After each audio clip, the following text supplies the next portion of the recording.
this love story has produced two children. Bitaw. Mao ni siya ang resulta after 20 years. Na-bless me og duha ka anak. And then na-bless me sa amo ang life. We have always been grateful about everything. And I felt like 20 years is worth celebrating for. So it wasn't easy. It's not an easy journey. I received flowers that day, which nalipay ko, which kanunay jud ko maka-receive. Salamat kaayo sa ako ang Paris. Actually, naminyamig sayo. So, na-realize na ko pabalik. It's always been a Filipino tradition and culture nga kanabitaw magtinabangay tanan sa gasto sa kasal. So, both sides, babae o laki. But this time, I really wanted to have another wedding. Kay, kung huna-huna, kanang makagasto naman siguro kung una ko nga wedding. Simple lang, but this is not the first time nga nag-celebrate miging ani. So, we've already renewed our vows dito dyan sa simbahan, but it was here in Australia. So, the first one was in the Philippines. Gikasal mi in 2002. And then, nag-usub pud mi og renewal sa among vows pagka 2017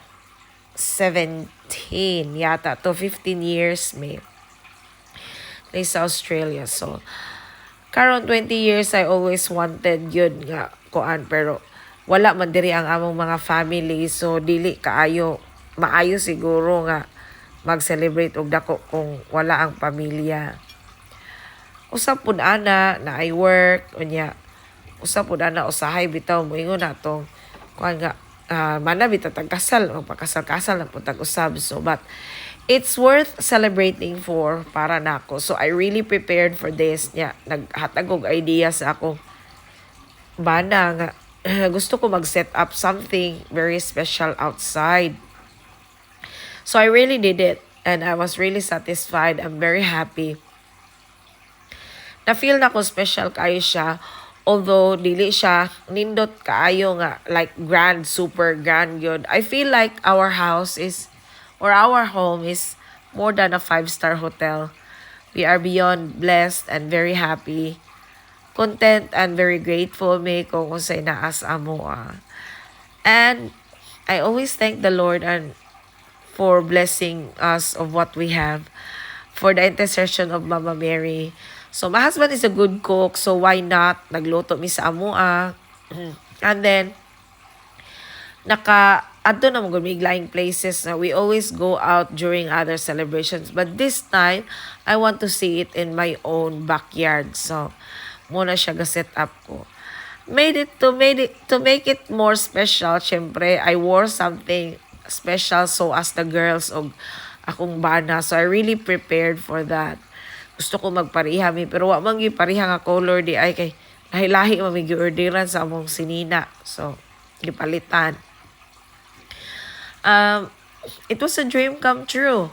Kay when we were starting our marriage, it wasn't easy. Halos mauna ka ng wala bitaw kay dili ka financially ready, dili ka emotionally ready, and then also lisod mag-adjust man yun ng bag-o pa mong menu. So daghang adjustments. 20 years wasn't easy.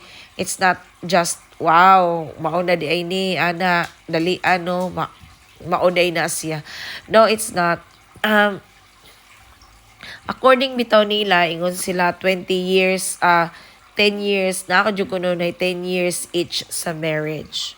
And para nako, I think it's really true. So kanang 10 years tested, it's the adjustment period na uban mo sila 7 years or 10 years kanang adjustment ninyong duha no because you are two different person na manggawas inyong mga batasan and you know you are also busy rearing up your children as well. Yeah, mag-adjust ka sa imong bag-o nga new role.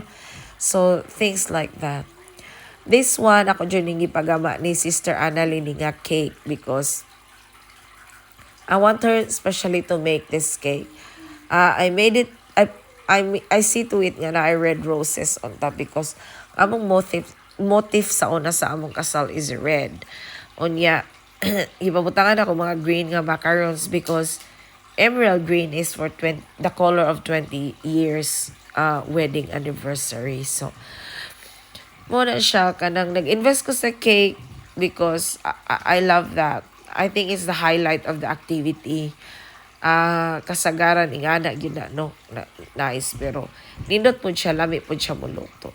I was really happy and I'm proud of what I have done. Akong na-prepare. Um, Nalipay ko sa among yusuloob, nalipay ko sa among perfect time sa among paggawa until ni sunset na o ni light up na ang mga candles. It was a simple dinner. Nag-prepare na mo, but it was very, very good. Um, naghisgot mig balik sa among kagahapon no nga anang mura mig iro og iring.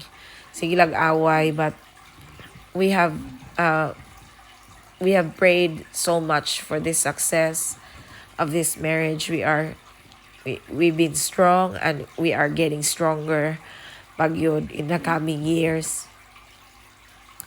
I think we have matured as well as the years gone by, and we have learned the ways to how to be good parents. So, ingana lang, it's a practical way to spend the anniversary, but it was really, really nice pagkagabi na. So, syempre, go-wonder po na mga silingan. Unsa may kuan diha nga. I was really full on high heels gyud ko nya. Gasinina ko ana. But I'm very happy. Hasta akong family. So, I said, let's dress up for tonight. Yeah, gusto ta may musimba ani nga day, but wala may misa. It's in the morning, ining work, pamapasiyan yan. But we have given ning kuan nami ani ning attend na mass the Sunday before, and we are always thankful sa among mga mama nga they continually pray for our success, and also po sa among mga friends ug sa among love team fans no na always ni believe sila nga the relationship will succeed. I always ask people to pray for us, and who also thinks that mabibag yun na sila na mo if something is going wrong. And I'm very happy that na aming mga friends kayong ana, so they're the ones nga they will accept you no matter what. They will take you back in their arms no matter what on sa inyong decision. So kani siya ning gabiinan siya, and I really like it nga ning light na ang candles kay na excited ko. And it was really good kay it was a starry night. So, Red velvet. natuman akong gusto pud sa cake. Natuman ang gusto na ako unsay porman niya. Natuman ang akong gusto nga sinina o uban pa. So, we sealed it with a kiss the night. It was romantic. So, kami na lang duha na habilin sa gawas. Mo na siya among view. So, kami na lang guys, istorya pa mi waiting kay kanang nagreminis kunuhay mi sa among mga kagahapon nga nagkalisod, nagkabayayat-bayayat, pero nga mo pong mga kilig moments amo pong gi-relive niya mo na pinainom-inom pud ko ng wine pero di pwedeng mahubog kay trabaho man ini kaugma. So mao na siya kanang padung na ko manghipos, but actually palamuot kay ako ra pud nang hipos. But wa ko gikapoy because my heart was full. I was very happy. Unya, kanang usahay manggod kay babaya kaning ato ang pares o atong mga anak ni mama mag-ingani-ingani man jud but they really like they gipagbigyan jud ko nila anang gabi una. So nalipay kog maayo. So it was really, really a good night. And it was a night to remember.